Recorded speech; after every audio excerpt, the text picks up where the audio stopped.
ನಮಸ್ಕಾರ ವೀಕ್ಷಕರೇ, ಸಿಗಬಹುದೇ ನ್ಯಾಯ ವಿಶೇಷ ಕಾರ್ಯಕ್ರಮಕ್ಕೆ ಸ್ವಾಗತ. ನಾನು ಗೌತಮ್ ಶೆಟ್ಟಿ. ಎಸ್ ವೀಕ್ಷಕರೇ, ಅಂದ್ರೆ ಈ ಒಂದು ಟೈಟಲ್ ಅನ್ನ ಗಮನಿಸಿದ್ರೆ ನಿಮಗೆ ಗೊತ್ತಾಗಿರ್ಬೋದು, ಎಲ್ಲೋ ಏನೋ ಆಗಿದೆ ಅಂದ್ರೆ ನ್ಯಾಯಕ್ಕೆ ಸಂಬಂಧಪಟ್ಟ ಹಾಗೆ ಅಥವಾ ಏನೋ ಒಂದು ನಡೆಯಬಾರದದ್ದು ನಡೆದಿದೆ ಅನ್ನುವಂಥದ್ದು ಈಗಾಗಲೇ ನಿಮಗೆ ಗೊತ್ತಾಗಿರ್ಬೋದು. ಅಂದ್ರೆ ನಾವು ಈಗ ಹೇಳ ಹೊರಟಿರುವಂತಹ ವಿಚಾರ ಕೂಡ ಅಂಥದ್ದೇ. ಅಂದ್ರೆ ಭಾರತ ಕಂಡ, ಅದರಲ್ಲೂ ಕರಾವಳಿಯ ಹೆಮ್ಮೆಯ ಪುತ್ರ, ದಕ್ಷ IPS ಅಧಿಕಾರಿ ಡಾಕ್ಟರ್ ಮಧುಕರ್ ಶೆಟ್ಟಿ ಅವರು ಇತ್ತೀಚೆಗೆ ಅಸಹಜವಾಗಿ ಸಾವನ್ನಪ್ಪಿರುವಂಥದ್ದು ಎಲ್ರಿಗೂ ಗೊತ್ತಿರುವಂತಹ ವಿಚಾರ. 2018 ಡಿಸೆಂಬರ್ 28ರಂದು ದಕ್ಷ IPS ಅಧಿಕಾರಿ ಜೊತೆಗೆ ಖಡಕ್ ಅಧಿಕಾರಿ ಅಂತಾನೆ ಹೆಸರು ಪಡೆದುಕೊಂಡಿದ್ದಂತಹ ಡಾಕ್ಟರ್ ಮಧುಕರ್ ಶೆಟ್ಟಿ ಅವರು ಆಸ್ಪತ್ರೆಗೆ ದಾಖಲಾಗಿ ಅಲ್ಲಿ ಚಿಕಿತ್ಸೆ ಫಲಕಾರಿಯಾಗದೆ ಸಾವನ್ನಪ್ತಾರೆ. ದಕ್ಷ ಅಧಿಕಾರಿ ಜೊತೆಗೆ ತನ್ನ ಖಡಕ್ ನಿರ್ಧಾರಗಳ ಮೂಲಕ ಅಥವಾ ಕಟ್ಟುನಿಟ್ಟಿನ ಒಂದು ಕಾರ್ಯವೈಖರಿಯ ಮೂಲಕ ಭ್ರಷ್ಟರಿಗೆ ಸಿಂಹ ಸ್ವಪ್ನರಾಗಿದ್ದಂತಹ ಅಧಿಕಾರಿ ಜೊತೆಗೆ ಕರಾವಳಿಯ ಪ್ರಖ್ಯಾತ ಪತ್ರಕರ್ತ, ತನ್ನ ಪತ್ರಿಕೆಯ ಮೂಲಕ ಸಮಾಜದಲ್ಲಿ ಒಂದು ಕ್ರಾಂತಿಯನ್ನ ಮಾಡೋದಿಕ್ಕೆ ಮುಂದಾಗಿದ್ದಂತಹ ಪತ್ರಕರ್ತ, ದಿವಂಗತ ವಡ್ಡರ್ಸೆ ರಘುರಾಮ ಶೆಟ್ಟರ ದ್ವಿತೀಯ ಪುತ್ರ, ತಂದೆಯಂತೆ ಖಡಕ್ ಒಂದು ವ್ಯಕ್ತಿತ್ವವನ್ನು ರೂಪಿಸಿಕೊಂಡಿದ್ದಂತಹ ಅಧಿಕಾರಿ ಡಾಕ್ಟರ್ ಮಧುಕರ್ ಶೆಟ್ಟಿ ಅವರ ಸಾವು ಅವರ ಒಂದು ಅಭಿಮಾನಿಗಳಲ್ಲಿ ಜೊತೆಗೆ ಅವರ ಮೇಲೆ ವ್ಯಾಪಕವಾದ ಒಂದು ಅಭಿಮಾನವನ್ನ ಇಟ್ಟುಕೊಂಡಿದ್ದಂತಹ ವರ್ಗದಲ್ಲಿ ಒಂದು ವ್ಯಾಪಕ ಚರ್ಚೆಯನ್ನ ಹುಟ್ಟುಹಾಕಿತ್ತು. ಎಳೆಯ ವಯಸ್ಸಿನಲ್ಲಿ ಮೇರು ಸಾಧನೆಯನ್ನ ಮಾಡಿ ಪೊಲೀಸ್ ಇಲಾಖೆಯಲ್ಲಿ ಉನ್ನತ ಹುದ್ದೆಯನ್ನ ಕೂಡ ಅಲಂಕರಿಸಿದಂತಹ ವ್ಯಕ್ತಿ ಈ ರೀತಿ ದಿಢೀರಾಗಿ ಸಾವನ್ನಪ್ಪೋದಿಕ್ಕೆ ಹೇಗೆ ಸಾಧ್ಯ ಎನ್ನುವಂತಹ ಪ್ರಶ್ನೆಗಳು ಕೂಡ ಹುಟ್ಟಿಕೊಂಡಿದ್ವು. ಮಾತ್ರ ಅಲ್ಲ, ವ್ಯಾಪಕ ಚರ್ಚೆ ದೇಶಾದ್ಯಂತ ಈ ನಿಟ್ಟಿನಲ್ಲಿ ಆರಂಭಗೊಂಡಿತ್ತು. ಇದೀಗ ಸಾಕಷ್ಟು ಅನುಮಾನಗಳು ಕೂಡ ವ್ಯಕ್ತ ಆಗ್ತಾ ಇದೆ ಒಂದು ಕಡೆಯಿಂದ. ಅಂದ್ರೆ ಆ ಸಂದರ್ಭದಲ್ಲಿ ಆಸ್ಪತ್ರೆಗೆ ದಾಖಲಾಗಿದ್ದು ಅವರು ಹೃದಯ ಸಂಬಂಧಿ ಕಾಯಿಲೆಗಳಿಂದ, ಆದ್ರೆ ಆಸ್ಪತ್ರೆಯಲ್ಲಿ ಅವರಿಗೆ ಚಿಕಿತ್ಸೆ ಕೊಟ್ಟಿದ್ದು H1N1 ಎನ್ನುವಂತಹ ಜ್ವರಕ್ಕೆ ಎನ್ನುವಂತಹ ಮಾಹಿತಿ ಇದೀಗ ಬಹಿರಂಗ ಆಗಿರುವಂತದ್ದು. ಒಂದು ಕಡೆ ಈ ಒಂದು ಅವರ ಅಸಹಜ ಸಾವಿನ ಬಗ್ಗೆ ಸಂದೇಹವನ್ನು ವ್ಯಕ್ತಪಡಿಸಿ ಅವರ ಸಹೋದರ ಹಾಗೂ ಅವರ ಪತ್ನಿ ಪೊಲೀಸರಿಗೆ ಅಥವಾ ಸರ್ಕಾರಕ್ಕೆ ಒಂದು ದೂರನ್ನ ಕೊಡ್ತಾರೆ. ಈ ಒಂದು ದೂರನ್ನ ಪರಿಗಣಿಸಿದಂತಹ ಸರ್ಕಾರ ಈ ಬಗ್ಗೆ ತನಿಖೆಗೆ ಒಂದು ತಜ್ಞ ವೈದ್ಯರನ್ನ ಒಳಗೊಂಡಂತಹ ಒಂದು ಸಮಿತಿಯನ್ನ ಕೂಡ ರಚನೆ ಮಾಡುತ್ತೆ. ಇನ್ನೇನು ಕೆಲವೇ ದಿನಗಳಲ್ಲಿ ಆ ಒಂದು ಸಮಿತಿಯ ವರದಿ ಕೂಡ ಸರ್ಕಾರದ ಕೈ ಸೇರಲಿದೆ. ಈ ನಡುವೆ ಅವರಿಗೆ ಕೊಟ್ಟಿರುವಂತಹ ಚಿಕಿತ್ಸೆಯ ಬಗ್ಗೆ ಸಾಕಷ್ಟು ಅನುಮಾನಗಳು ವ್ಯಕ್ತ ಆಗ್ತಾ ಇದೆ. ಜೊತೆಗೆ ಈ ಒಂದು ಪ್ರಕರಣದ ತನಿಖೆಯನ್ನ CBIಗೆ ವಹಿಸಬೇಕು ಎನ್ನುವಂತಹ ಆಗ್ರಹ ಕೂಡ ವ್ಯಕ್ತ ಆಗ್ತಾ ಇರುವಂತದ್ದು. ಎಸ್, ಮೊದಲಿಗೆ ಈ ಬಗೆಗೆ ಒಂದು ವರದಿ ಇದೆ, ಈ ಒಂದು ವರದಿಯನ್ನ ನೋಡ್ಕೊಂಡು ಬರೋಣ.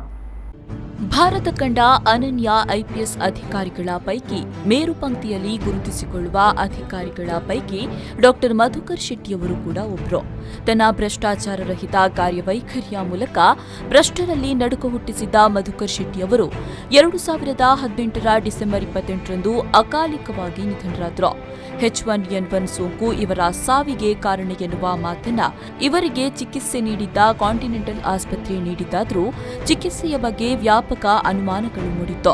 ಇದೀಗ ಕರ್ನಾಟಕ ಸರ್ಕಾರ ಈ ನಿಟ್ಟಿನಲ್ಲಿ ತನಿಖೆಗೆ ವಿಶೇಷ ವೈದ್ಯಕೀಯ ಸಮಿತಿಯನ್ನ ನೇಮಕ ಮಾಡಿದೆ. ಈ ನಡುವೆ ಹೃದಯ ಸಂಬಂಧಿ ಕಾಯಿಲೆಯಿಂದ ಆಸ್ಪತ್ರೆಗೆ ದಾಖಲಾದ ಮಧುಕರ್ ಅವರಿಗೆ ನಂತರದ 36 ಗಂಟೆಗಳ ಕಾಲ H1N1 ಚಿಕಿತ್ಸೆ ನೀಡಿರೋದು ಜಗಜ್ಜಾಹೀರಾಗಿದೆ. ಹೀಗಾಗಿ ವೈದ್ಯರ ಸಮಿತಿಯ ವರದಿ ಬಂದ ತಕ್ಷಣ ತನಿಖೆಯನ್ನ CBIಗೆ ವಹಿಸಬೇಕು ಎನ್ನುವ ಆಗ್ರಹ ದಟ್ಟವಾಗಿದೆ. ಮಂಗಳೂರು ವಕೀಲರ ಸಂಘದ ಮಾಜಿ ಅಧ್ಯಕ್ಷ SP ಚೆಂಗಪ್ಪ ಅವರು ಸುದ್ದಿಗೋಷ್ಠಿಯನ್ನ ನಡೆಸಿ ಪ್ರಕರಣದ ತನಿಖೆಯನ್ನ CBIಗೆ ವಹಿಸಬೇಕು ಎಂದು ಆಗ್ರಹಿಸಿದ್ದಾರೆ. ಭ್ರಷ್ಟಾಚಾರದ ವಿರುದ್ಧ ನಿರಂತರವಾಗಿ ಹೋರಾಟ ಮಾಡ್ತಾ ಇದ್ದಂತಹ ವ್ಯಕ್ತಿಗಳು ಈ ರೀತಿ ಅಕಾಲಿಕ ಮರಣಕ್ಕೆ ತುತ್ತಾದ್ರೆ ನಮ್ಮ ಆಡಳಿತ ವ್ಯವಸ್ಥೆಯ ಪರಿಸ್ಥಿತಿ ಎಲ್ಲಿಗೆ ಮುಗ್ತದೆ ಅನ್ನುವಂತಹ ಪ್ರಶ್ನೆ. ಸೊ ಅದಕ್ಕೋಸ್ಕರ ಬೆಟರ್ ಲೇಟ್ ದೆನ್ ನೆವರ್. ನಾವು waiting for the committee report ಬರಲಿಲ್ಲ, ಅದಕ್ಕೆ ಕಾದು ಸಾಕಾಯ್ತು. ಈಗ ಶಾರ್ಟ್ಲಿ ಬರ್ತದೆ ಅನ್ನುವಂಥ ಊಹೆ ಇದೆ. ಅದ್ರ ಬಂದರೂ ಕೂಡ ಅದರಲ್ಲಿ ಬರುವಂತಹ ರಿಪೋರ್ಟ್, ಆ ರಿಪೋರ್ಟ್ನಲ್ಲಿ ಮೆಡಿಕಲ್ ನೆಗ್ಲಿಜೆನ್ಸ್ ಆಗಿದೆ ಆದರೆ ದಯವಿಟ್ಟು ಈ ಪ್ರಕರಣವನ್ನು CBIಗೆ ವಹಿಸಿ ಎನ್ನುವಂಥ ನಮ್ಮ ಒಕ್ಕೊರಲಿನ ಆಗ್ರಹ.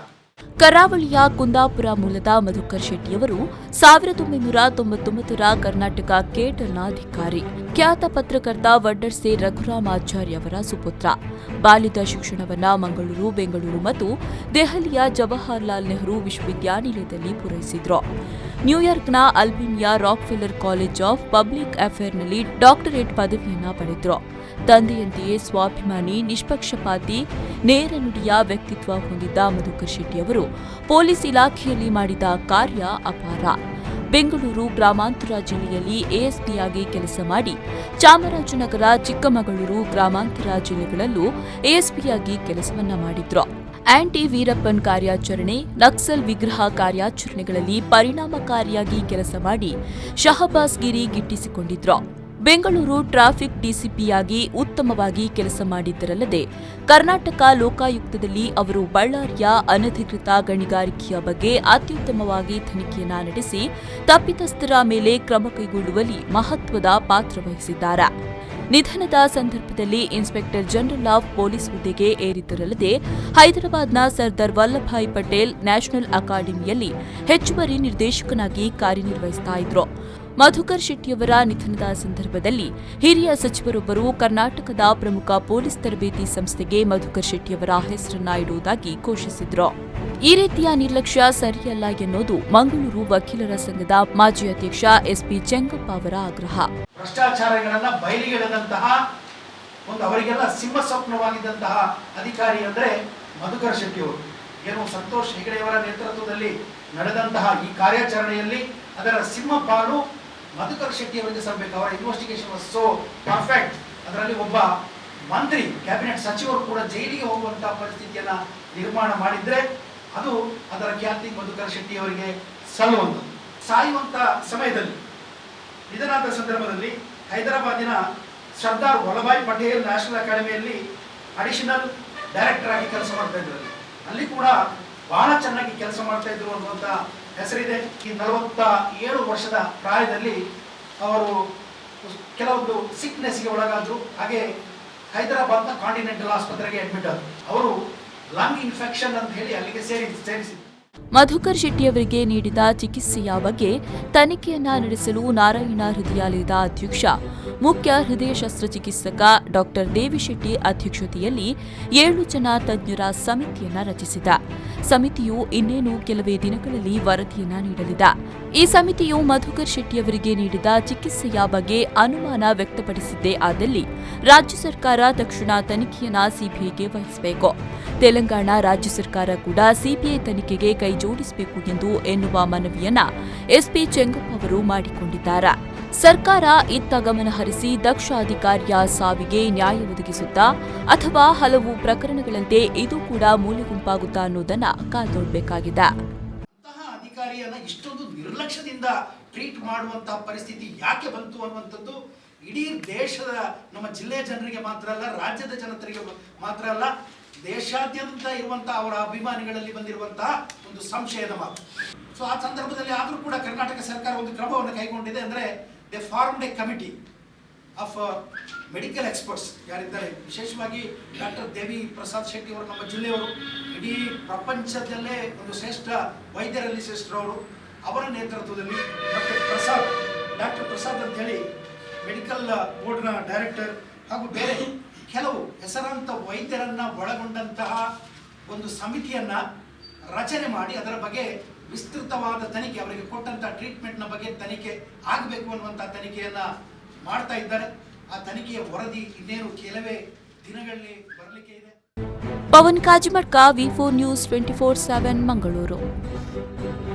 ಇದಕ್ಕೆ ಸಂಬಂಧಪಟ್ಟ ಹಾಗೆ ಒಂದು ವರದಿಯನ್ನ ನೋಡ್ಕೊಂಡು ಬಂದ್ರಿ. ಅಂದ್ರೆ ಈಗಾಗಲೇ ಈ ಬಗ್ಗೆ ಒಂದು ಸುದ್ದಿಗೋಷ್ಠಿಯನ್ನ ನಡೆಸಿದಂತಹ ಮಂಗಳೂರು ವಕೀಲರ ಸಂಘದ ಮಾಜಿ ಅಧ್ಯಕ್ಷ ಎಸ್ಪಿ ಚೆಂಗಪ್ಪ ಅವರು ಈ ಒಂದು ಪ್ರಕರಣದ ತನಿಖೆಯನ್ನ ಸಿಬಿಐಗೆ ವಹಿಸಬೇಕು ಎನ್ನುವಂತಹ ಆಗ್ರಹವನ್ನ ಮಾಡಿದ್ದಾರೆ. ಜೊತೆಗೆ ಅವರಿಗೆ ಸಂಬಂಧಪಟ್ಟ ಹಾಗೆ ಅವರ ಹೆಸರನ್ನ ಉಳಿಸಿಕೊಳ್ಳುವಂತಹ ನಿಟ್ಟಿನಲ್ಲಿ ಅವರ ಒಂದು ಕೆಲಸ ಕಾರ್ಯಗಳು ಮುಂದಿನ ಪೀಳಿಗೆಗೆ ಒಂದು ನೆನಪಿನಲ್ಲಿ ಉಳಿಯುವಂತಹ ಕೆಲಸಗಳು ಆಗಬೇಕು ಎನ್ನುವಂತಹ ಆಗ್ರಹವನ್ನ ಕೂಡ ಮಾಡಿರುವಂತದ್ದು. ಸೊ ಈಗ ನಮ್ಮ ಜೊತೆಗೆ ಮಾತನಾಡೋದಕ್ಕೆ ಸ್ವತಃ ಚೆಂಗಪ್ಪ ಅವರು ಸ್ಟುಡಿಯೋದಲ್ಲಿ ಜಾಯಿನ್ ಆಗಿದ್ದಾರೆ. ನಮ್ಮ ಈ ಒಂದು ವಿಶೇಷ ಕಾರ್ಯಕ್ರಮದಲ್ಲಿ ಅವರು ಈ ಬಗ್ಗೆ ಮಾತನಾಡ್ತಾರೆ. ಕಾರ್ಯಕ್ರಮಕ್ಕೆ ಸ್ವಾಗತ.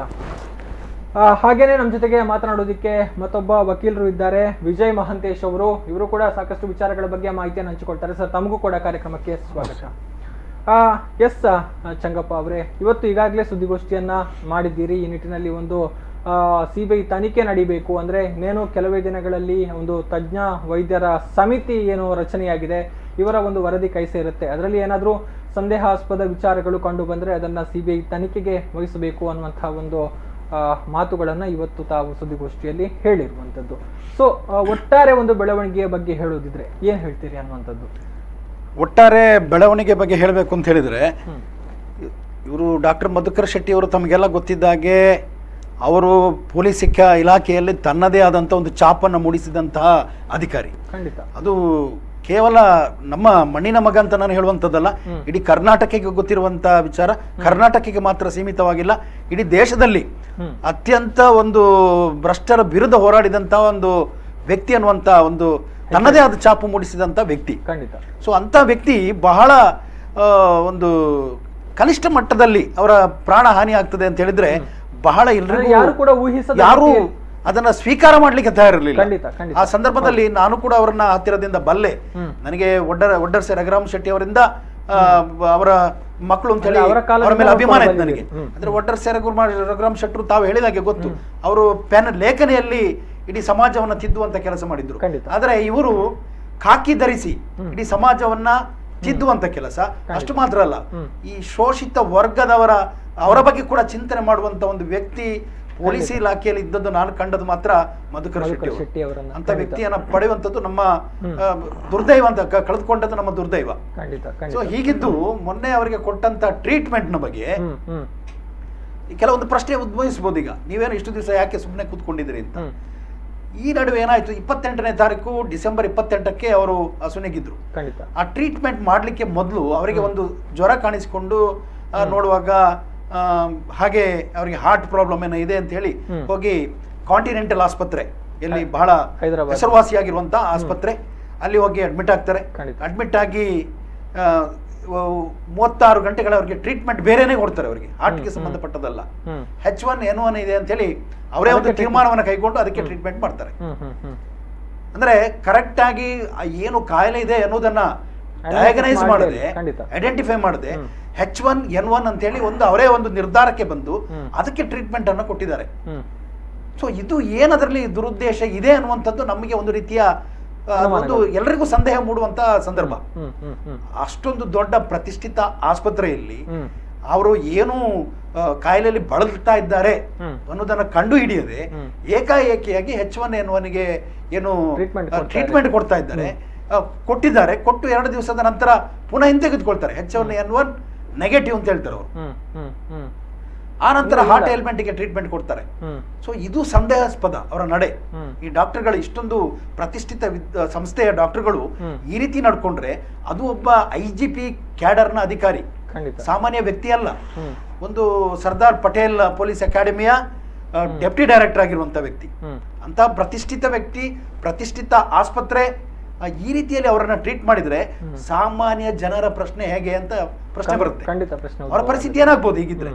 ಅಷ್ಟೊಂದು ದೊಡ್ಡ ಆಫೀಸರ್ನ ಅಲ್ಲಿರುವಂತಹ ಸರ್ಕಾರ, ಕೇಂದ್ರ ಸರ್ಕಾರ ಇರ್ಬೋದು, ರಾಜ್ಯ ಸರ್ಕಾರ ಇರ್ಬೋದು, ನಮ್ಮ ಕರ್ನಾಟಕ ಸರ್ಕಾರ ಇರ್ಬೋದು, ಅವರನ್ನ ಫಾರಿನ್ಗೆ ಟ್ರೀಟ್ಮೆಂಟ್ ಕಳಿಸ್ಲಿಕ್ಕೆ ಆಗ್ತಾ ಇರ್ಲಿಲ್ವಾ? ಬೇರೆ ಸಣ್ಣ ಸಣ್ಣ ವಿಚಾರಗಳಿಗೆ ನಮ್ಮ ರಾಜಕಾರಣಿಗಳು ಸಿಂಗಾಪುರಿಗೆ ಓಡ್ತಾರೆ, ಅಮೆರಿಕಕ್ಕೆ ಹೋಗ್ತಾರೆ.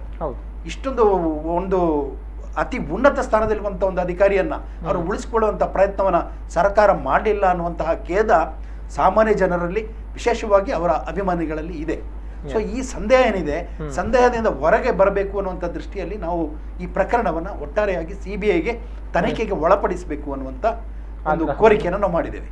ಓಕೆ, ಎಸ್ ವಿಜಯ ಮಹಾಂತೇಶ್ ಅವರೇ, ಈಗಾಗಲೇ ಚಂಗಪ್ಪ ಅವರು ಹೇಳಿದ್ರು, ಅಷ್ಟು ದೊಡ್ಡ ಪ್ರಸಿದ್ಧ ಆಸ್ಪತ್ರೆ ಅಂದ್ರೆ ಎಲ್ಲರೂ ಕೂಡ ಒಂದು ವೈದ್ಯೋ ನಾರಾಯಣೋ ಹರಿ ಎನ್ನುವಂತಹ ಭಾವನೆಯನ್ನು ಇಟ್ಟುಕೊಂಡಿರ್ತಾರೆ. ಬಹುಶಃ ಅದು ಕೆಲವೊಂದು ಸನ್ನಿವೇಶಗಳನ್ನು ಹೊರತುಪಡಿಸಿದ್ರೆ ಬಹುಶಃ ಒಂದು ವೈದ್ಯರ ಮೇಲೆ ಎಲ್ರಿಗೂ ನಿರೀಕ್ಷೆ ಇರುವಂಥದ್ದು.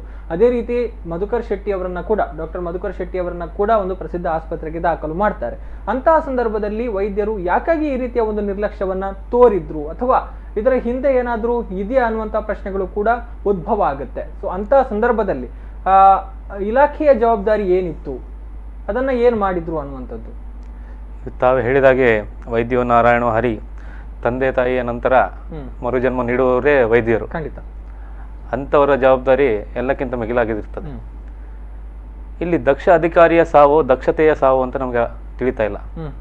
ಯಾಕೆಂದ್ರೆ ಅವರನ್ನು ದಾಖಲು ಮಾಡಿದಂಥ ಆಸ್ಪತ್ರೆ ಸಣ್ಣ ಆಸ್ಪತ್ರೆ ಅಲ್ಲ, ಕಾಂಟಿನೆಂಟಲ್ ಹಾಸ್ಪಿಟಲ್ ಹೈದರಾಬಾದ್ ಅಂತ ಇರುವಾಗ, ಅಲ್ಲಿರುವವರೆಲ್ಲ ಹೈಲಿ ಕ್ವಾಲಿಫೈಡ್ ಇರುವಾಗ ಒಂದು ಸಣ್ಣ ಮಿಸ್ಟೇಕ್ ಏನು ಆಗ್ಬೋದು ಮುಂದೆ ಇರೋ ಟೇಬಲ್ ಮೇಲೆ ಇರುವಂಥ ವ್ಯಕ್ತಿ ಅವರ ಉನ್ನತ ಹುದ್ದೆ ಅದೆಲ್ಲ ಬದಿಗಿಟ್ಟು ಮಾತಾಡಿದ ಒಂದು ಜೀವ, ಅದರ ಪ್ರಾಮುಖ್ಯತೆಯನ್ನು ಅವ್ರು ತಿಳ್ಕೊಳ್ಬೇಕಿತ್ತು ಆ ಸಮಯದಲ್ಲಿ. ಅದನ್ನು ಮರ್ತಿದಾರೋ ಅನ್ನುವಂಥ ಸಂಶಯ ಬರ್ತಾ ಇದೆ. ಯಾಕೆ ಈ ಮಾತು ಬರ್ತಾ ಇದೆ ಅಂತ ಹೇಳಿದ್ರೆ, highly qualified doctors treating for H1N1 ಯಾವುದಕ್ಕೆ ಇನ್ಸ್ಟೆಡ್ ಆಫ್ ಅವ್ರಿಗೆ ಏನು ಲಂಗ್ ಇನ್ಫೆಕ್ಷನ್ ಇತ್ತು ಅದರ ಬಗ್ಗೆ ಅವರು ವಿಚಾರಣೆ ಮಾಡ್ಲಿಕ್ಕೆ ಹೋಗುದಿಲ್ಲ. ಅವರು ಡಿಸಿಷನ್ ತಗೊಳ್ಳುವಂಥ ಸಂದರ್ಭದಲ್ಲಿ ತುಂಬಾ ಏನ್ ಹೇಳ್ತಾರೆ ಸಮಸ್ಯೆಗಳು ಬೇರೆ ಇರ್ಬೋದು ಅನ್ನೋ ವಿಚಾರಗಳನ್ನು ಅವ್ರು ಮಾಡ್ಬೇಕು ಆ ಸಮಯದಲ್ಲಿ. ಕೇವಲ ಒಂದು H1N1 ಇರ್ಬೋದು ಅಂತ ಒಂದೇ ಡಿಸೀಸಿಗೆ ಕಾಣಿಸುವಂತ ಸಮಸ್ಯೆಗಳನ್ನ ಅದನ್ನೆಲ್ಲ ದೇ ಆರ್ ಹೈಲಿ ಕ್ವಾಲಿಫೈಡ್, ಅವರು they have to go deeply into the subject. ಅದನ್ನು ಬಿಟ್ಟು ಸಾಮಾನ್ಯ ಒಬ್ಬ ಲೇಮನ್ ಪ್ರಕಾರ ಅವರಿಗೆ ಜ್ವರ ಇತ್ತು ತೀರಿಕೊಂಡ್ರು ಅನ್ನುವಂಥ ವಿಚಾರ ಇವತ್ತು ನಮ್ಮಲ್ಲಿ ಹೇಳಿದ್ರೆ ಅದು ಅಷ್ಟು ಸೂಕ್ತ ಅಂತ ಅನಿಸುವುದಿಲ್ಲ. ಯಾಕಂದ್ರೆ ಆ ವೈದ್ಯ ಅಧಿಕಾರಿಗಳಿಗೆ ಅದು ಗೌರವ ತರುವಂಥದ್ದಲ್ಲ ಅಥವಾ ಕಾಂಟಿನೆಂಟಲ್ ಹಾಸ್ಪಿಟಲ್ಗೆ ಅದು ಮರ್ಯಾದೆ ತರುವಂಥದ್ದಲ್ಲ. ಖಂಡಿತ ಖಂಡಿತ. ಮತ್ತೆ ಇನ್ನು ಮಧುಕರ್ ಶೆಟ್ಟಿ ಅವರ ವಿಚಾರಕ್ಕೆ ಬರುವಾಗ ನೋಡಿ, ಅವರು ಮಾಡಿದಂಥ ಕೆಲಸಗಳನ್ನು ನೋಡುವಾಗ ಷಡ್ಯಂತ್ರ ಇರುವಂಥ, ಅವರ ಸಾವಿನಿಂದ ಷಡ್ಯಂತ್ರ ಇರುವಂಥ ತುಂಬಾ ಏನು ಚಾನ್ಸಸ್ ಇದೆ. ಯಾಕಂದ್ರೆ ಅವರು ಮಾಡಿದ್ದೆಲ್ಲ ಪ್ರತಿಯೊಬ್ಬ ಏನ್ ಹೇಳ್ತಾರೆ ಪ್ರತಿಷ್ಠಿತ ವ್ಯಕ್ತಿಯ ವಿರುದ್ಧ ಹೋರಾಟಗಳು. ಬಳ್ಳಾರಿದಾಗಿರ್ಬೋದು. ನೀವು ಅದರ ಬಗ್ಗೆ ಇನ್ನಷ್ಟು ಮಾತನಾಡ್ತೀನಿ, ಆದ್ರೆ ಒಂದು ಸಣ್ಣ ವಿರಾಮವನ್ನು ತೆಗೆದುಕೊಳ್ಬೇಕು. ಎಸ್ ವೀಕ್ಷಕರೇ, ವಿಶೇಷ ಕಾರ್ಯಕ್ರಮ ಮುಂದುವರಿಯುತ್ತೆ, ಆದರೆ ಅದಕ್ಕೂ ಮುನ್ನ ಒಂದು ಪುಟ್ಟ ವಿರಾಮ.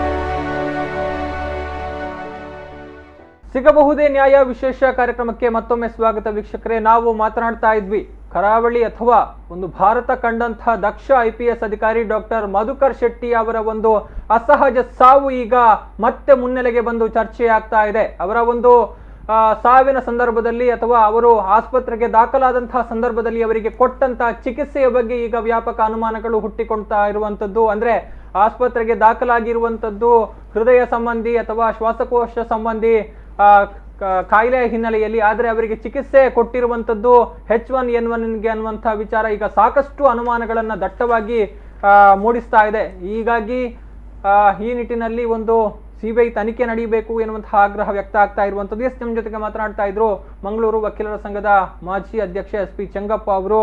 ಎಸ್ ಚಂಗಪ್ಪ ಅವರೇ, ಈಗಾಗಲೇ ತಾವು ಹೇಳಿದ್ರಿ ಈ ರೀತಿಯ ಒಂದು ದಕ್ಷ ಅಧಿಕಾರಿಯ ಸಾವು ಬಹುಶಃ ಯಾರಿಗೂ ಕೂಡ ಇಂದಿಗೂ ಕೂಡ ಅರಗಿಸಿಕೊಳ್ಳೋದಿಕ್ಕೆ ಸಾಧ್ಯ ಆಗ್ತಾ ಇಲ್ಲ. ಬಹುಶಃ ಅವರು ನಮ್ಮೊಂದಿಗೆ ಇಲ್ಲ ಅನ್ನುವಂಥದ್ದನ್ನ ಯಾರು ಕೂಡ ಇವತ್ತಿಗೂ ಕಲ್ಪನೆ ಮಾಡಿಕೊಳ್ಳೋದಿಕ್ಕೆ ಭಯ ಪಡ್ತಾ ಇದ್ದಾರೆ ಅನ್ನುವಂಥದ್ದು. ಅಂದ್ರೆ ಅಷ್ಟು ಆತ್ಮೀಯರಾಗಿದ್ರು, ಅಷ್ಟು ಎಲ್ಲರ ಅಚ್ಚುಮೆಚ್ಚಿನ ವ್ಯಕ್ತಿ ಆಗಿದ್ರು ಅನ್ನುವಂಥದ್ದು.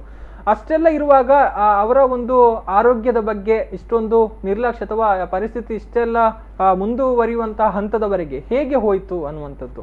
ಅಂದ್ರೆ ಉನ್ನತ ಹುದ್ದೆಯಲ್ಲಿದ್ರು ಕೂಡ ಅವರ ಆರೋಗ್ಯದ ಬಗ್ಗೆ ಅವರು ಕಾಳಜಿಯನ್ನ ತೆಗೆದುಕೊಳ್ಳಿಲ್ವಾ, ಯಾಕೆ ಹೀಗಾಯ್ತು ಅನ್ನುವಂಥ ಪ್ರಶ್ನೆಗಳು ಕೂಡ ಉದ್ಭವ ಆಗುತ್ತೆ. ಏನ್ ಹೇಳ್ತೀರಿ? ಕರೆಕ್ಟ್, ಅವರು ಸ್ವಲ್ಪ ವರ್ಕಹಾಲಿಕ್, ಈ ಕೆಲಸದ ಬಗ್ಗೆ ಅವರು ಒಂದು ಇದಾಗ್ಬಿಟ್ರೆ ತಲ್ಲೀನರಾಗ್ಬಿಡ್ತಾರೆ ಅದರಲ್ಲಿ. ಸೊ ಸ್ವಲ್ಪ ಅದು ಅವರ ನಿರ್ಲಕ್ಷ್ಯ ಕೂಡ ಇದೆ, ಇಲ್ಲ ಅಂತ ಹೇಳಲಿಕ್ಕೆ ಸಾಧ್ಯ ಇಲ್ಲ.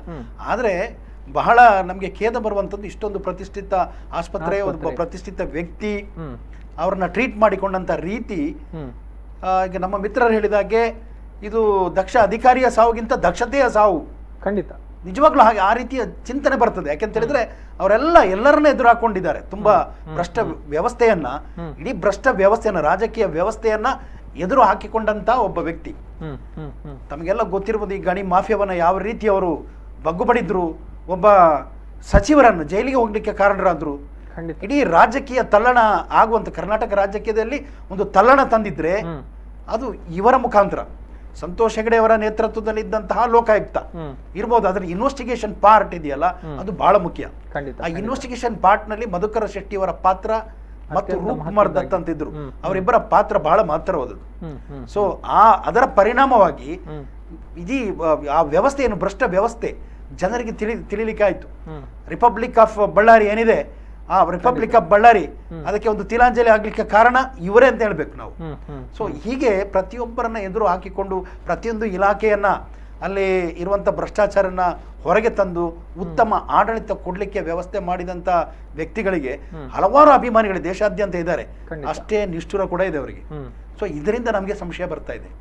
ಇದರಿಂದ ನಮಗೆ ಏನೋ there must be some foul play ಅನ್ನುವಂಥ ಚಿಂತನೆ ಬರ್ತದೆ. ಯಾಕಂದರೆ the way he was treated in the very such a big hospital, it creates doubts in the mind of common people. ಹಾಗೆ ಸಾಮಾನ್ಯ ಜನರಲ್ಲಿ ಒಂದು ರೀತಿಯ ಸಂಶಯವನ್ನು ಹುಟ್ಟಾಗ್ತದೆ. ಅಷ್ಟು ಮಾತ್ರ ಅಲ್ಲ, ಅವ್ರು ಸತ್ತಂಥ ದಿನ ಈ ಮೀಡಿಯಾದಲ್ಲಿ ಪ್ರತಿ ಎಲ್ಲ ತಾವು ನೋಡಿರ್ಬೋದು, ಎಲ್ಲರೂ ಒಂದು ಸಂಶಯ ವ್ಯಕ್ತಪಡಿಸುವಂಥ ವಿಚಾರವನ್ನು ತಾವು ನೋಡಿರ್ಬೋದು. ನಮ್ಮ ಕರ್ನಾಟಕ ರಾಜ್ಯದ ಒಬ್ಬ ಕ್ಯಾಬಿನೆಟ್ ದರ್ಜೆಯ ಸಚಿವ ಕೂಡ ಅವರು ಕೂಡ ಹೇಳಿದ್ರು ಇದು ಸಂಶಯ ಇದೆ, ಇದರ ಬಗ್ಗೆ ತನಿಖೆ ಆಗಬೇಕು ಅಂತೇಳಿ. ಆ ನಂತರ ಅವರು ಮುಂದುವರಿಸಲಿಲ್ಲ.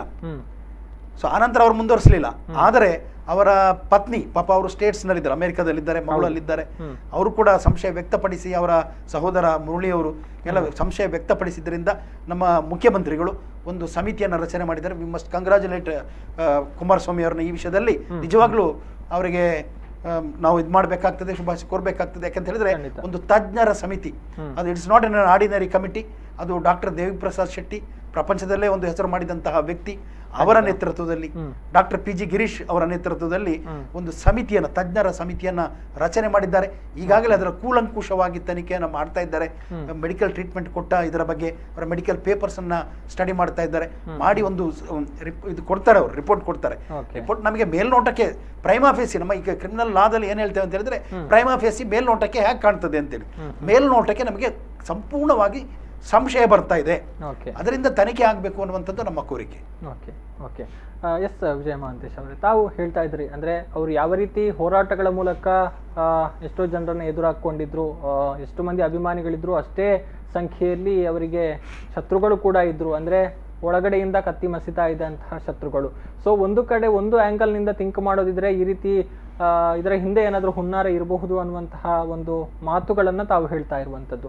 ಎಸ್, ಈ ಬಗ್ಗೆ ಏನ್ ಹೇಳ್ತೀರಿ? ನಾವು ಶಾಲಾ ದಿನಗಳಲ್ಲಿ ಇರುವಾಗ ಯಾರಾದ್ರೂ ಏನಾದ್ರು ಕೇಳಿದ್ರೆ ನಿಮ್ಗೆ ರೋಲ್ ಮಾಡೆಲ್ ಯಾರು ಅಥವಾ ನೀವು ದೊಡ್ಡವರಾದ್ಮೇಲೆ ಏನಾಗ್ತೀರಾ ಅಂತ ಕೇಳಿದ್ರೆ ನಿಮ್ಗೆ ಮ್ಯಾಕ್ಸಿಮಮ್ ಆನ್ಸರ್ ಬರುವಂತದ್ದು ನಾನೊಂದು ಪೊಲೀಸ್ ಆಗ್ಬೇಕು ಅಂತ ಹೇಳ್ಕೊಂಡು ಅಂತ ರೋಲ್ ಮಾಡೆಲ್ ಮಧುಕರ್ ಶೆಟ್ಟಿ ಆಗಿದೆ.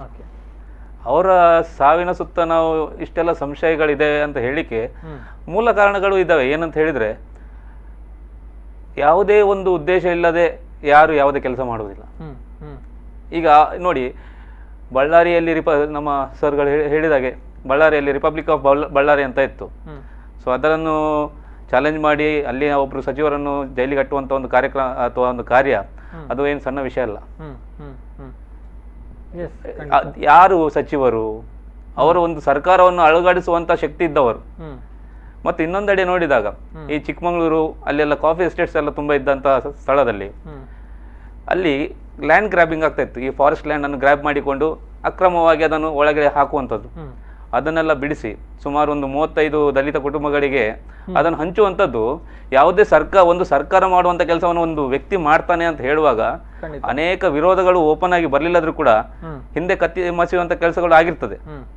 ಇದೊಬ್ಬ ಸಾಮಾನ್ಯ ಮನುಷ್ಯನಿಗೆ ಇರುವಂತ ಒಂದು ಏನು ಹೇಳ್ತಾರೆ, ಒಂದು ವಿಷಯ ಗೊತ್ತಿರುವಂತಹ ವಿಷಯ. ಇಂಥ ಸಮಯದಲ್ಲಿ ಯಾವುದಕ್ಕೂ ಅಥವಾ ಯಾವುದಕ್ಕೂ ತಲೆ ಕೆಡಿಸಿಕೊಳ್ಳದೆ ಅವರು ತಮ್ಮ ಕಾರ್ಯವೇ ಮೇಲು, ಜನತೆಯ ಮೇಲು ಅಂತ ಕೆಲಸ ಮಾಡಿದಂಥ ಸಂದರ್ಭದಲ್ಲಿ ಅಂತಹ ವ್ಯಕ್ತಿಯನ್ನು ಒಂದು ಆಸ್ಪತ್ರೆಗೆ ನಾವು ದಾಖಲು ಮಾಡಿದ ಸಂದರ್ಭದಲ್ಲಿ ಕೇರ್ಲೆಸ್ ಆಗಿ ಟ್ರೀಟ್ ಆಗಿದೆ ಅನ್ನುವಂಥದ್ದು. ಯಾಕಂದ್ರೆ ನಾನು ಮತ್ತೊಮ್ಮೆ ಅದನ್ನೇ ಹೇಳ್ತಾ ಇದ್ದೇನೆ, ಲಂಗ್ ಇನ್ಫೆಕ್ಷನ್ಗೆ ತುತ್ತಾದಂಥ ವ್ಯಕ್ತಿಯನ್ನು H1N1 ಟ್ರೀಟ್ಮೆಂಟ್ ಕೊಡುವಂಥದ್ದು 36 ಗಂಟೆಗಳ ನಂತರ ನೆಗೆಟಿವ್ ಬಂದಿದೆ ಅಂತ ಹೇಳಿಕೊಂಡು ವಾಪಸ್ ಅವರು ಬೇರೆ ಟ್ರೀಟ್ಮೆಂಟ್ ಕೊಡುವಂಥ ಸಂದರ್ಭದಲ್ಲಿ ಕಾರ್ಡಿಯಾಕ್ ಅರೆಸ್ಟ್ ಆಗಿ ತೀರಿಕೊಂಡ್ರು ಅಂತೇಳಿ ಇವರು ಹೇಳುವಂಥದ್ದು ಎಷ್ಟು ಸಮಂಜಸ ಅಂತ ಹೇಳಿ. ಇದು ಪ್ರತಿಯೊಬ್ಬ ಮಧುಕರ್ ಶೆಟ್ಟಿ ಅವರ ಅಭಿಮಾನಿಗಳಲ್ಲಿ ಉದ್ಭವಿಸುವಂಥ ಪ್ರಶ್ನೆ. ಇದು ಪ್ರಶ್ನೆ ಒಂದೇ ಅಲ್ಲ, ಇದಕ್ಕೆ ನಮಗೆ ಉತ್ತರ ಕೊಡಬೇಕು ಅಂತೇಳಿ ನಾವು ಈ ಮೂಲಕ ಆಗ್ರಹಿಸ್ತೇವೆ. ಖಂಡಿತ. ಇನ್ ಕೇಸ್ ತಜ್ಞರು ನೀಡುವಂತ ಅಂದ್ರೆ ಈಗಾಗಲೇ ಸರ್ಕಾರ ನೇಮಕ ಮಾಡಿರುವಂತಹ ವರದಿಯಲ್ಲಿ ಈ ಬಗ್ಗೆ ಉಲ್ಲೇಖ ಆಗದಿದ್ರೆ ಮುಂದಕ್ಕೆ ಏನು ಅನ್ನುವಂಥದ್ದು? ಮುಂದಕ್ಕೆ ತಜ್ಞರ ಸಮಿತಿ, ನಮಗೆ ಅವರ ಮೇಲೆ ತುಂಬ ಕಾನ್ಫಿಡೆನ್ಸ್ ಇದೆ. ಡಾಕ್ಟರ್ ದೇವಿಪ್ರಸಾದ್ ಶೆಟ್ಟಿ ಅವರ ಬಗ್ಗೆ ನಿಮಗೆ ಗೊತ್ತಿದೆ, ಇಡೀ ಪ್ರಪಂಚಕ್ಕೆ ಗೊತ್ತಿದೆ. ಅವರು ಇನ್ನೊಬ್ಬ ದಕ್ಷ ಡಾಕ್ಟ್ರು. ಸೊ ಅವರ ಮೇಲೆ ನಮಗೆ ಅಪಾರವಾದ ನಂಬಿಕೆ ಇದೆ. ಬಹುಶಃ ಅವ್ರು ಕೊಡುವಂಥ ರಿಪೋರ್ಟ್ ಮೇಲೆ ಅವಲಂಬಿತವಾಗಿದೆ. ಅದ್ರಲ್ಲಿ ಏನು ಫೌಲ್ ಪ್ಲೇ ಇಲ್ಲ ಅಂತ ಹೇಳಿದ್ರೆ ನಾವೇನು ಮಾಡ್ಲಿಕ್ಕೆ ಸಾಧ್ಯ ಇಲ್ಲ. So there is something. ಇದು ಪ್ರೈಮಾ ಫೇಸಿ, ನನಗೆ ಹೇಳಿದಾಗೆ ಮೇಲ್ನೋಟಕ್ಕೆ ಕಾಣುವಾಗೆ ಇದರಲ್ಲಿ ಸಂಶಯ ಇದೆ. ಡಾಕ್ಟರ್ಗಳು ಎಷ್ಟೇ ಇದು ಮಾಡಿದ್ರು ಕೂಡ ಅಂಥದ್ದೇ ರಿಪೋರ್ಟ್ ಕೊಡಲಿಕ್ಕೆ ಸಾಧ್ಯ ಆಗ್ಲಿಕ್ಕಿಲ್ಲ. ಅವರು ಕ್ಲೀನ್ ಶೀಟ್ ಕೊಡ್ಲಿಕ್ಕೆ ಸಾಧ್ಯ ಇಲ್ಲ ಈ ಪ್ರಕರಣದಲ್ಲಿ. ಇದು ಕಾಮನ್ ಮ್ಯಾನ್ಗೆ ಗೊತ್ತಾಗಿದೆ. ಎಲ್ಲ ಕಾಮನ್ ಪರ್ಸನ್ಸ್ ಎಲ್ಲರೂ ಹೇಳ್ತಾ ಇದ್ರು ಇದೇನು H1N1ಗೆ ಟ್ರೀಟ್ ಮಾಡ್ತಾರೆ, ಹಾರ್ಟ್ ಏಲ್ಮೆಂಟ್ ಅಲ್ಲಿ ಅವರು ಅಡ್ಮಿಟ್ ಆಗಿದ್ದು, H1N1ಗೆ ಯಾಕೆ ಟ್ರೀಟ್ಮೆಂಟ್ ಮಾಡಿದ್ರು 3 ದಿವಸ ಮಾಧ್ಯಮದಲ್ಲಿ ಬರ್ತಾ ಇತ್ತು H1N1 ಅಂತ. ಸಡನ್ಲಿ ದೇ ಚೇಂಜ್, ಇಲ್ಲ H1 ನೆಗೆಟಿವ್ ಬರ್ತಾ ಇದೆ, ಆಮೇಲೆ ಹಾರ್ಟ್ ಅಂತೇಳಿ. ಸೊ ಎಷ್ಟೊಂದು ನಿರ್ಲಕ್ಷ್ಯ ಈ ಡಾಕ್ಟರ್ಗಳು ವಹಿಸಿದ್ದಾರೆ. Negligence of doctor is there 100%. Okay, ಖಂಡಿತ. ಎಸ್ ಸರ್, ಇನ್ನಷ್ಟು ಮಾತನಾಡ್ತೀವಿ. ಒಂದು ಸಣ್ಣ ವಿರಾಮವನ್ನು ತಿಳಿದುಕೊಳ್ಬೇಕು. ಎಸ್ ವೀಕ್ಷಕರೇ, ವಿಶೇಷ ಕಾರ್ಯಕ್ರಮದಲ್ಲಿ ಈಗ ಮತ್ತೊಂದು ವಿರಾಮದ ಬಳಿಕ ಮತ್ತೆ ವಾಪಸ್ ಬರ್ತೀನಿ.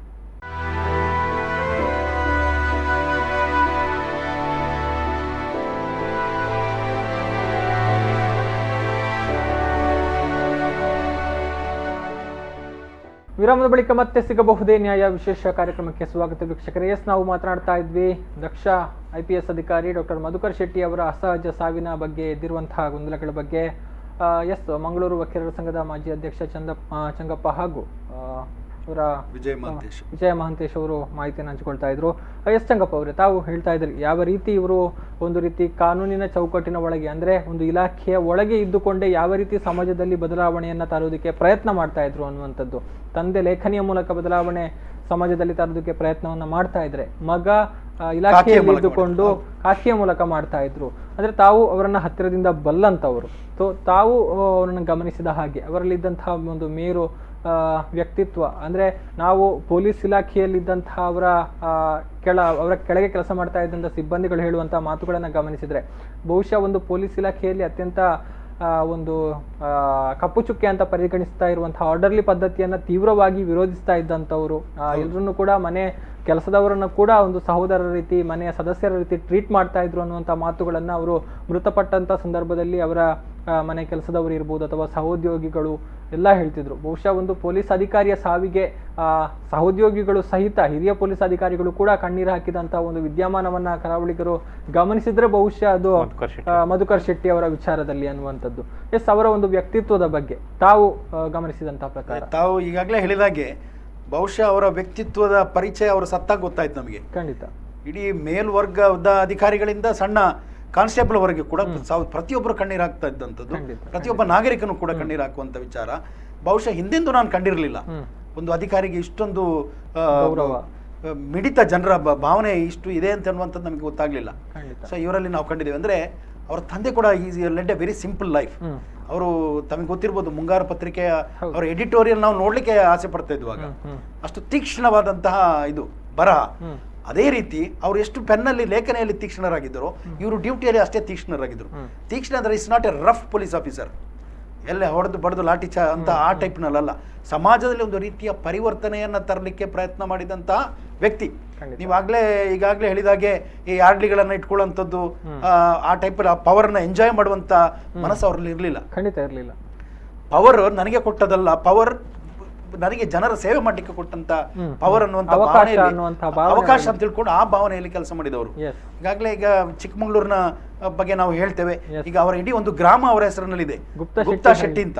ಅವರು Harsha Gupta, another very efficient officer, ಜಿಲ್ಲಾಧಿಕಾರಿಯಾಗಿದ್ದರು. ಅವರ ಕಾಂಬಿನೇಷನ್ ಜೋಡೆತ್ತುಗಳು, ಆ ರೀತಿಯ ಕಾಂಬಿನೇಷನ್ ಇದೆಯಲ್ಲ, ಬಹುಶಃ ನಾವು ಇದೊಂದು ಇತಿಹಾಸ ಅಂತ ಹೇಳ್ಬೋದು. ನಮ್ಗೆ ನೋಡ್ಲಿಕ್ಕೆ ಸಿಗ್ತದ ಅಂತ ಗೊತ್ತಿಲ್ಲ. ಇಬ್ರು ದಕ್ಷ ಅಧಿಕಾರಿಗಳು ಸೇರಿದ್ರೆ ಒಂದು ಗ್ರಾಮವನ್ನು ಅಥವಾ ಒಂದು ಪ್ರದೇಶವನ್ನು ಯಾರು ಬೇಡ, ಈ ರಾಜಕೀಯ ವ್ಯಕ್ತಿಗಳೇ ಬೇಡ, ಎಷ್ಟು ಚೆನ್ನಾಗಿ ಮಾಡಿದ್ರು ಅವರು. ಖಂಡಿತ. ಅಲ್ಲಿ ಪ್ಲಾಂಟರ್ಸ್ ಅನ್ನ ಅವರು ಎಂಕ್ರೋಚ್ ಮಾಡಿದಂತಹ ದೊಡ್ಡ ದೊಡ್ಡ ಪ್ಲಾಂಟರ್ಸ್, ಅವರು ರಾಜಕೀಯ ಬೆಂಬಲಿದ್ದಂತಹ ಪ್ಲಾಂಟರ್ಸ್ಗಳು. ಅವರ ಹೆಸರನ್ನ ಉಲ್ಲೇಖ ಮಾಡ್ಲಿಕ್ಕೆ ಇಷ್ಟಪಡೋದಿಲ್ಲ. ಸಾವಿರಾರು ಎಕರೆ ಸರ್ಕಾರಿ ಜಮೀನುಗಳನ್ನ ಅಕ್ರಮ ಮಾಡ್ಕೊಂಡು ಅವರ ತೋಟಕ್ಕೆ ಸೇರಿಸ್ಕೊಂಡಿದ್ರು. ಅದನ್ನ ಅವರಿಂದ ಬಿಡಿಸಿ ಅದರ ಪ್ರಯೋಜನ ಯಾರಿಗೆ ಸಿಗಬೇಕು? ಈ ಫಾರೆಸ್ಟ್ ನಿಂದ, ಗವರ್ಮೆಂಟ್ ಲ್ಯಾಂಡ್ ಇಂದ ಎತ್ತಂಗಡಿಯಾದಂತಹ ಕಾರ್ಮಿಕರು, ಬಡ ಕಾರ್ಮಿಕರು, ಅವರಿಗೆ ಹಂಚಿರುವಂತದ್ದು. ಸೊ ಒಂದು ಗ್ರಾಮವೇ ಅಲ್ಲಿ ಸೃಷ್ಟಿ ಮಾಡಿರುವಂತದ್ದು. ಇದು ದೊಡ್ಡ ಇಂಥ ಕೆಲಸ, ಕ್ರಾಂತಿ, ಅದು ಕ್ರಾಂತಿಕಾರಿಕ ಹೆಜ್ಜೆ.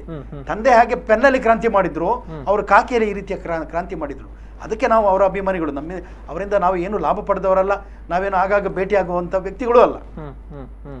ಅವರ ಮೇಲೆ ಅಭಿಮಾನದಲ್ಲಿ ಇಂತಹ ಒಂದು ವ್ಯಕ್ತಿಗೆ, ಒಬ್ಬ ಇಂತಹ ಸ್ಟ್ರೈಟ್ ಫಾರ್ವರ್ಡ್ ಆಫೀಸರ್ಗೆ ಇಂತಹ ಪರಿಸ್ಥಿತಿ ಆದ್ರೆ ಮತ್ತೆ ಬೇರೆಯವರ ಪರಿಸ್ಥಿತಿ ಹೇಗೆ? ಇಂತಹ ಶಕ್ತಿಗಳು ಬರ್ತಾವೆ ಇನ್ನು ಮುಂದೆ ಆಫೀಸರ್ಸ್ ಬರ್ತಾರೆ. ಈಗ ಸಿವಿಲ್ ಸರ್ವಿಸ್ ಆಸ್ಪಿರೆಂಟ್ಸ್ ಇದ್ದಾರೆ ಈಗ ತುಂಬಾ.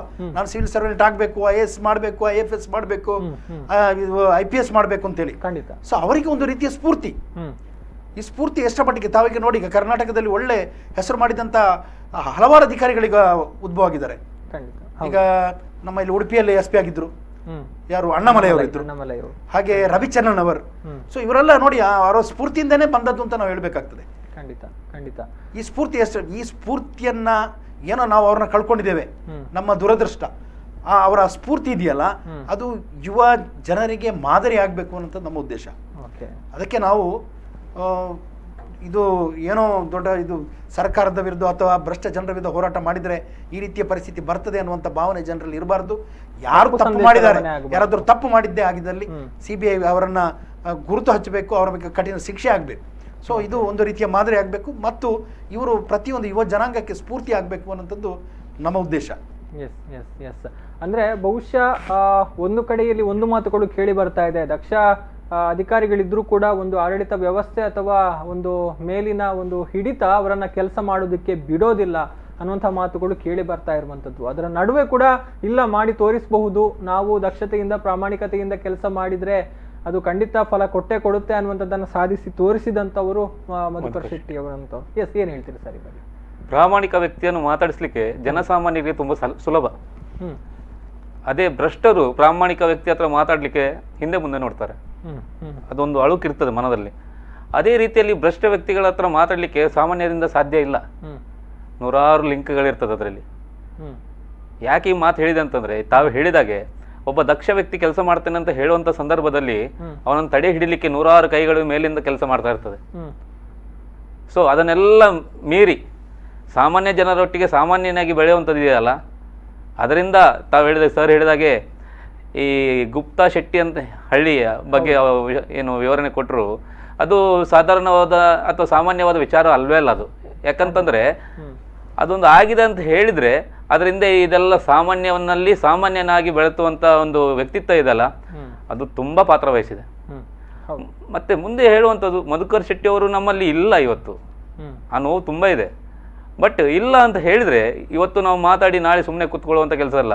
ಅವರ ಸಾವಿನ ವಿಚಾರದಲ್ಲಿ ಏನೆಲ್ಲ ಸಮಸ್ಯೆ ಆಗಿತ್ತು, ನಿಜವಾದ ಕಾರಣ ಏನಂತ ತಿಳಿಯುವ ಜೊತೆಗೆ ಅವರ ಬಗ್ಗೆ ಅವರ ಒಂದು ಏನ್ ಹೇಳ್ತಾರೆ ಒಂದು ಮೌಲ್ಯಗಳನ್ನು ನಾವು ಹರಡುವಂತ ಕಾರ್ಯಕ್ರಮಗಳು ನಡಿಬೇಕು ಅಂತ ಹೇಳಿ ನಾವು ಈ ಸರ್ಕಾರದ ಹತ್ರ ನಾವು ಮನವಿ ಮಾಡ್ತೀವಿ. ಅಂದ್ರೆ ಈಗಾಗಲೇ ತಾವು ಒಂದು ಸುದ್ದಿಗೋಷ್ಠಿಯಲ್ಲಿ ಕೂಡ ಈ ಒಂದು ವಿಚಾರವನ್ನ ಉಲ್ಲೇಖ ಮಾಡಿದ್ರೆ, ಅಂದ್ರೆ ರಾಜ್ಯದ ಪ್ರತಿಷ್ಠಿತ ಒಂದು ಪೊಲೀಸ್ ತರಬೇತಿ ಅಕಾಡೆಮಿಯೊಂದಕ್ಕೆ ಇವರ ಮಧುಕರ್ ಶೆಟ್ಟಿ ಅವರ ಹೆಸರನ್ನ ಇಡಬೇಕು. ನಮ್ಮ ಗೃಹ ಮಂತ್ರಿಗಳೇ MB ಪಾಟೀಲ್ರು ಮರಣ ಆದಂತ ಸಂದರ್ಭದಲ್ಲಿ ಅವರು ಕೊಟ್ಟಂತ ಒಂದು ಸಲಹೆ, ಘೋಷಣೆಯೋ ಸಲಹೆಯೋ, ಬಟ್ ಇಷ್ಟವರೆಗೆ ಕಾರ್ಯರೂಪಕ್ಕೆ ಬರಲಿಲ್ಲ, ಅದು ಮುಂದುವರಿಸಲಿಲ್ಲ ಅವರು. ಸೊ ನಾವು ಅದನ್ನ ಈಗ ಮಾಡಲೇಬೇಕು ಅಂತ ಹೇಳಿ ಒಂದು ಒತ್ತಾಯ ಮಾಡ್ತೇವೆ. ಹಾಗೆ ಅಷ್ಟಕ್ಕೆ ಮಾತ್ರ ಸೀಮಿತ ಅಲ್ಲ, ಒಂದು ಹೆಸರು ಹಾಕಿ ಅಥವಾ ಸ್ಟ್ಯಾಚ್ಯೂ ಮಾಡುವಂಥದ್ದು ನಾವು ಅದಕ್ಕೆ ನಾವು ಅಷ್ಟು ಪ್ರೋತ್ಸಾಹ ಕೊಡೋದಿಲ್ಲ. ಅವರ ಹೆಸರಿನಲ್ಲಿ ಅವನು ಏನಾದರೂ ಒಂದು ಅಕಾಡೆಮಿ, ಈ ಸಿವಿಲ್ ಸರ್ವಿಸ್ ಆಸ್ಪಿರೆಂಟ್ಸ್ ಏನಿದೆ ಅಥವಾ ಪೊಲೀಸ್ ಇಲಾಖೆಯಲ್ಲಿ ಅವರ ಸ್ಫೂರ್ತಿಯಿಂದ ಕೆಲಸ ಮಾಡಲಿಕ್ಕೆ ಒಂದು ಅಕಾಡೆಮಿಯನ್ನು ಮಾಡುವಂಥದ್ದು. ಸಿದ್ದರಾಮಯ್ಯನವರ ಸರ್ಕಾರ ಇದ್ದಾಗ ತಾವು ನೋಡಿರ್ಬೋದು, ಆ ಹರೀಶ್ ಅಂತ ಹೇಳಿ ಒಂದು ಆಕ್ಸಿಡೆಂಟ್ ಆಗಿ ಅವನ ಒಂದು ಇದಕ್ಕೆ ಸಾಂತ್ವನ ಇದನ್ನು ಮಾಡಿದ್ರಲ್ಲ, ಆ ರೀತಿಯಲ್ಲಿ ನೋಡಿ ಅದು ಎಷ್ಟೊಂದು ಪ್ರಯೋಜನ ಆಯ್ತು ಸಾಮಾನ್ಯ ಜನರಿಗೆ. ಆ ರೀತಿಯ ಒಂದು ಏನಾದರೂ ಒಂದು ಅಕಾಡೆಮಿಯನ್ನು ಮಾಡಿ ಅವರ ಹೆಸರನ್ನ ಚಿರಾಯವಾಗಿ ಉಳಿಸಬೇಕು ಅಂತ ಭ್ರಷ್ಟರ ವಿರುದ್ಧ ಹೋರಾಡುವಂಥ ಅಧಿಕಾರಿಗಳು ಹೆಚ್ಚು ಬರಬೇಕು ಅಂತದ್ದು ನಮ್ಮ ಉದ್ದೇಶ. ತಾವು ನೋಡಿರ್ಬೋದು, ವೀರಪ್ಪನ್ ಆಪರೇಷನ್ ಅಲ್ಲಿ ಇದ್ರು ಅವರು, ಆ ಕಾರ್ಯಾಚರಣೆಯಲ್ಲಿ ಭಾಗವಹಿಸಿ ಎಲ್ರಿಗೂ ಅವಾರ್ಡ್ ಕೊಟ್ರು, ಎಲ್ಲ ಪೊಲೀಸ್ ಅಧಿಕಾರಿಗಳಿಗೆ ಸೈಟ್ ಇಟ್ಟು ಹಣ ಗಿಣ ಎಲ್ಲ ಕೊಟ್ರು. ಹಿ ರೆಫ್ಯೂಸ್ಡ್, ನಾ ತಗೊಳ್ಳೋದಿಲ್ಲ ಅಂತ, ಪಾರ್ಟ್ ಆಫ್ ಮೈ ಡ್ಯೂಟಿ, ನನ್ನ ಹೌದು ನನ್ನ ಕರ್ತವ್ಯದ ಒಂದು ಭಾಗ, ಅದು ನಿರ್ವಹಿಸಿದ್ದೇನೆ, ಅದರಿಂದ ನಾನು ಅದಕ್ಕೆ ಬೆನಿಫಿಟ್ ತಗೊಳ್ಳೋದಿಲ್ಲ ಅಂತ ಹೇಳಿ ಯಾರಿದ್ದಾರೆ ಅಂತ ವ್ಯಕ್ತಿಗಳಿಗೆ? There is none except Madhukar Shetty. So ಅದರಿಂದ ನಾವು ಅವರ ಮೇಲೆ ಅಭಿಮಾನ, ಈ ಅಭಿಮಾನ ಪ್ರತಿಯೊಬ್ಬರಲ್ಲಿದೆ, ಪ್ರತಿಯೊಬ್ಬ ಕನ್ನಡಿಗನಲ್ಲಿ ಈ ಅಭಿಮಾನ ಅವರ ಮೇಲೆ ಇದೆ. ಅದನ್ನು ಹೊರ ಹಾಕುವಂಥ ಪ್ರಯತ್ನವನ್ನು ನಾವು ಮಾಡ್ತಾ ಇದ್ದೇವೆ ಅಷ್ಟೇ. ಖಂಡಿತ. ಅಂದರೆ ಈ ಮೂಲಕ ಅವರ ಸಾವಿಗೆ ನಿಖರವಾದ ಕಾರಣವನ್ನು ಹುಡುಕಿ ಆ ಹಿಂದೆ ಇರುವಂತಹ ಏನಾದರೂ ಷಡ್ಯಂತ್ರಗಳಿದ್ರೆ ಬಯಲಿಗೆ ಎಳಿಬೇಕು ಅನ್ನುವಂಥದ್ದು. ಇನ್ನಷ್ಟು ಮಾತನಾಡ್ತೀನಿ, ಒಂದು ಸಣ್ಣ ವಿರಾಮವನ್ನು ತಿಳಿದುಕೊಳ್ಬೇಕು. ವೀಕ್ಷಕರೇ, ವಿಶೇಷ ಕಾರ್ಯಕ್ರಮದಲ್ಲಿ ಈಗ ಮತ್ತೊಂದು ವಿರಾಮದ ಬಳಿಕ ಮತ್ತೆ ವಾಪಸ್ ಬರ್ತೇನೆ.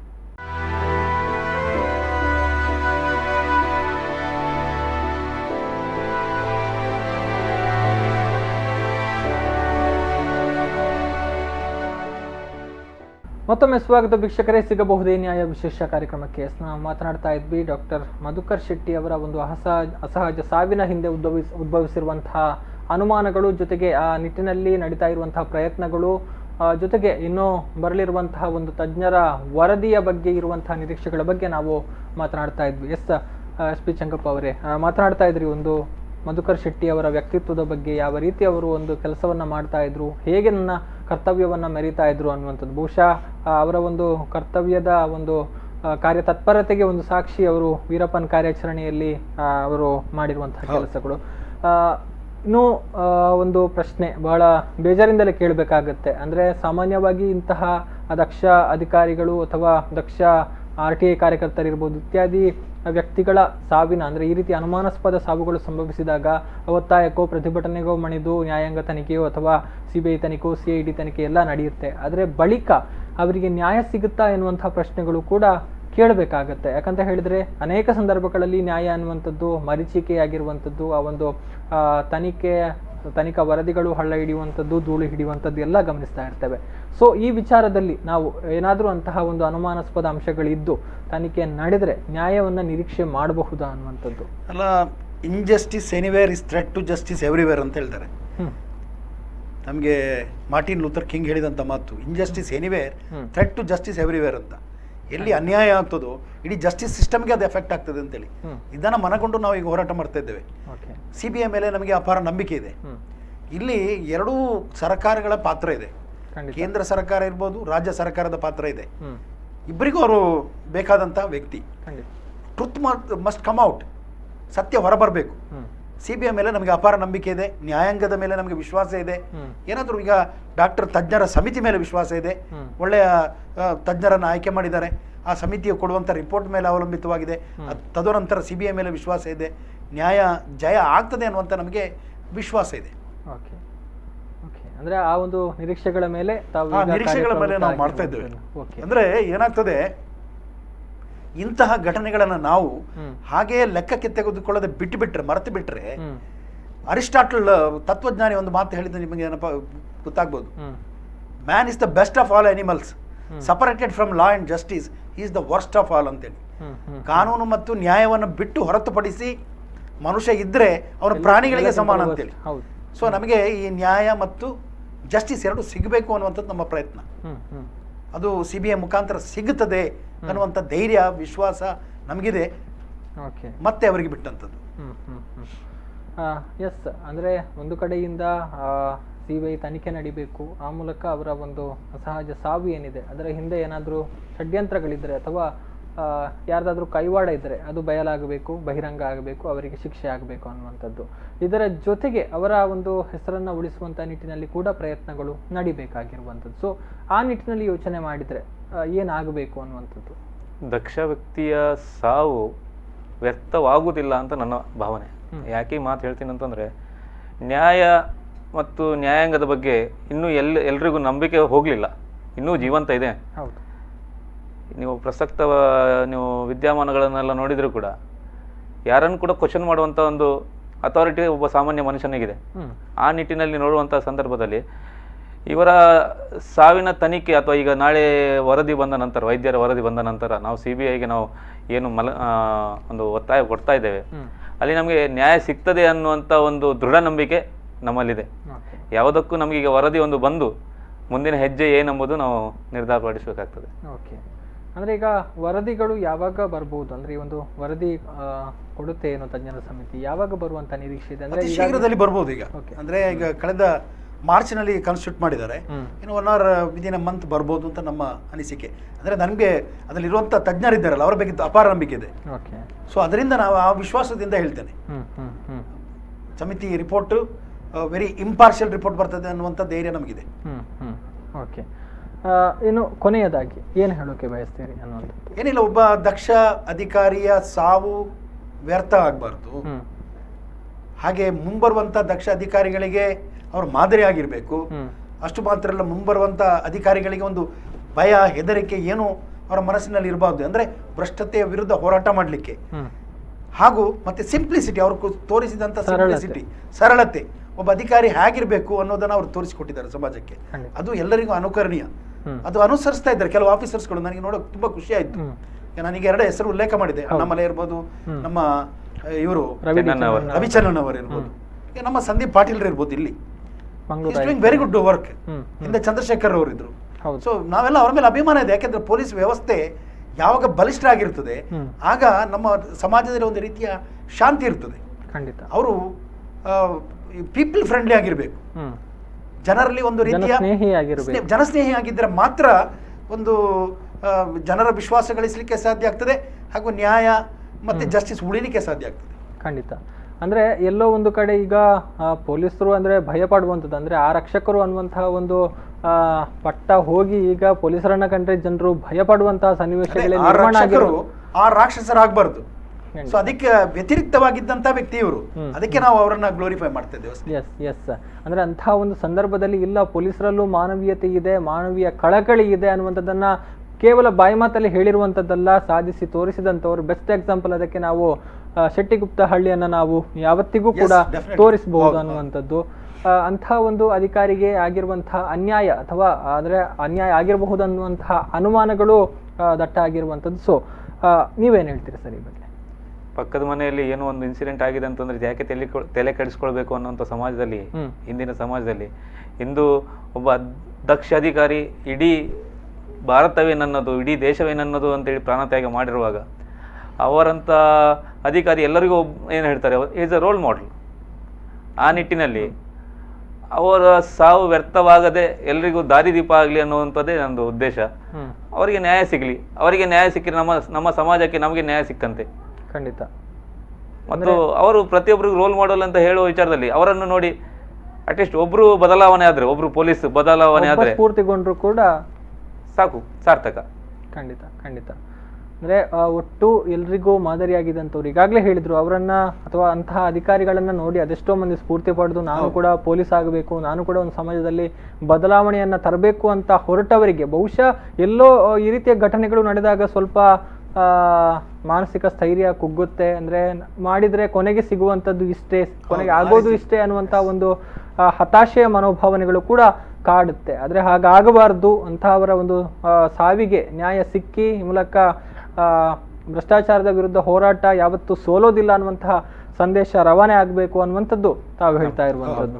ಎಸ್ ಧನ್ಯವಾದಗಳು SP ಚಂಗಪ್ಪ ಅವರೇ, ಹಾಗೇನೆ ವಿಜಯ್ ಮಹಾಂತೇಶ್ ಅವರೇ. ಸಾಕಷ್ಟು ವಿಚಾರಗಳನ್ನ ಮುಖ್ಯವಾಗಿ ಒಬ್ಬ ದಕ್ಷ ಅಧಿಕಾರಿಯ ಬಗ್ಗೆ ಹಂಚಿಕೊಂಡ್ರಿ. ಅಂದ್ರೆ ತಾವು ಈಗಾಗಲೇ ಹೇಳಿದ ಹಾಗೆ ಅವರನ್ನ ಹತ್ತಿರದಿಂದ ಬಲ್ಲಂತವರು, ಸಾಕಷ್ಟು ವಿಚಾರಗಳನ್ನು ತಿಳಿಸಿಕೊಟ್ರಿ. ಜೊತೆಗೆ ಅವರ ಸಾವಿಗೆ ಒಂದು ನ್ಯಾಯ ಸಿಗಬೇಕು ಅನ್ನುವಂಥ ನಿಟ್ಟಿನಲ್ಲಿ ಈಗಾಗಲೇ ಒಂದು ಪ್ರಯತ್ನಗಳನ್ನು ಕೂಡ ಆರಂಭಿಸಿದ್ದೀರಿ. CBI ತನಿಖೆ ನಡೆಯಬೇಕು ಅನ್ನುವಂತಹ ಒಂದು ಹೋರಾಟವನ್ನು ಕೂಡ ಆರಂಭ ಮಾಡಿದ್ದೀರಿ.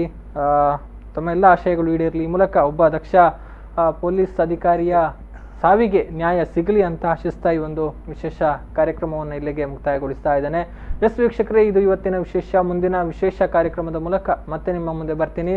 ನಿರಂತರವಾದ ಸುದ್ದಿ, ಮಾಹಿತಿ, ಮನೋರಂಜನೆಗಾಗಿ ನೋಡ್ತಾ ಇರಿ V4 ನ್ಯೂಸ್. ನಮಸ್ಕಾರ.